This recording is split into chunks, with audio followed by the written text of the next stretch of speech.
All right, let's take a few minutes, catch your breath. Let's take a few minutes and talk about the kipping handstand push-up.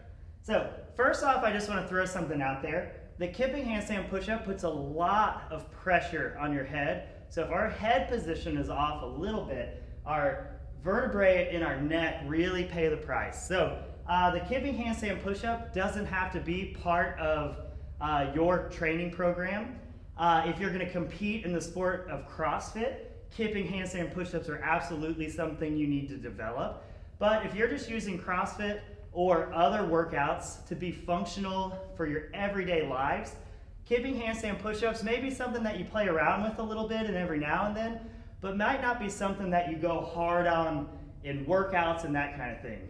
Me personally, that pressure on my neck is just not worth it to me. So I tend to change workouts that have kipping handstand push-ups in them. I take the reps down and I do just regular strict handstand push-ups in those workouts. So like always, make the decisions for yourself. What parts of the program need to be tweaked and what need to be in there. They can be a lot of fun to play with, and they can also transfer over to everything else. So you'll see a lot of similarities here. So in the strict handstand push-up video, we talked about how this relates back to posture, squat, push-up, jump, and then how to get in the proper shoulder positions to get set up here.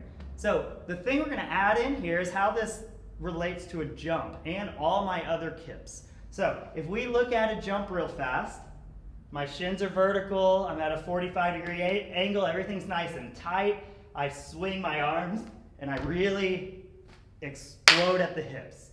That's what we're going for here. It's at a hip explosion.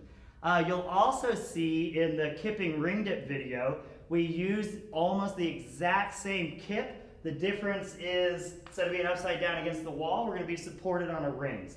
So this kip shows up over and over and over again, and ultimately what all of our kips end up being is figuring out how to use our hips to drive and create power and transfer that power into either moving our bodies or moving into something else. So what I'm going to do is I'm going to kick up against the wall, then I'm going to lower my head down to the ground, and I'm going to lean my butt up against the wall. What that does is that balances me, so now when I'm loading up my jump, I'm leaning against the wall, and so I don't get pulled off. This is super important when people are learning in the beginning. They tend to, when they bring their knees down, they tend to get pulled off. So a common mistake we see is as you're doing kipping, same thing with the ring dips, is we see a lot of leg kick.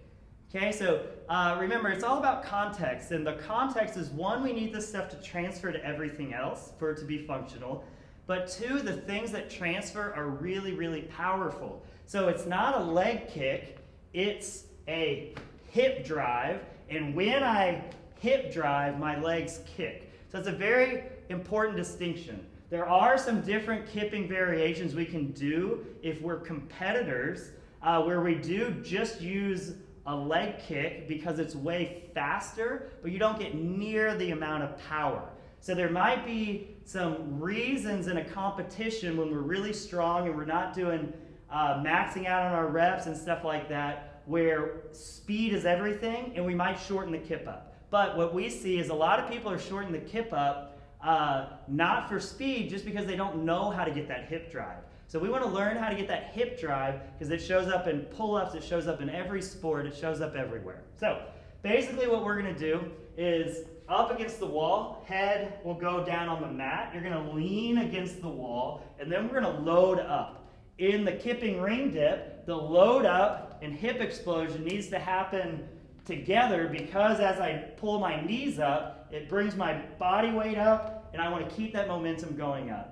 The handstand push-up is opposite. As I come down and load up, it's taking my momentum down, so there's no need to immediately explode. So I can kind of take my time. Again, unless you're competing, then we might need to think about this differently. But it doesn't need to be as timed as perfectly as the kipping ring dip. So basically, I'm going to bring my knees down to my chest, and I'm going to load up in a position that looks like this. And really, my focus goes completely on my hips as I extend my hips hard, and as soon as I do, I'm going to press with my arms. So let's see what this looks like. I kick up. First thing I do is lower my head to the ground, stick my butt up against the wall. I'm gonna bring my knees down far, and now I'm just looking at driving hard with my hips as I kick up.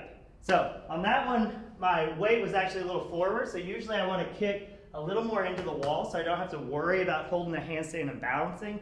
I can use that wall. But ultimately what we're looking for is for the kipping handstand push-up, make it look like that jump, get that hip loaded and really drive. So if you're going a little faster, you might not load as hard, but you still want to focus on the hip. And if you're trying to get a lot of power, we're really going to bring those knees down, really load up hard, but it's all in the hips. It's all in the hips. All right, so play around with it, have fun, and I'll talk to you guys soon.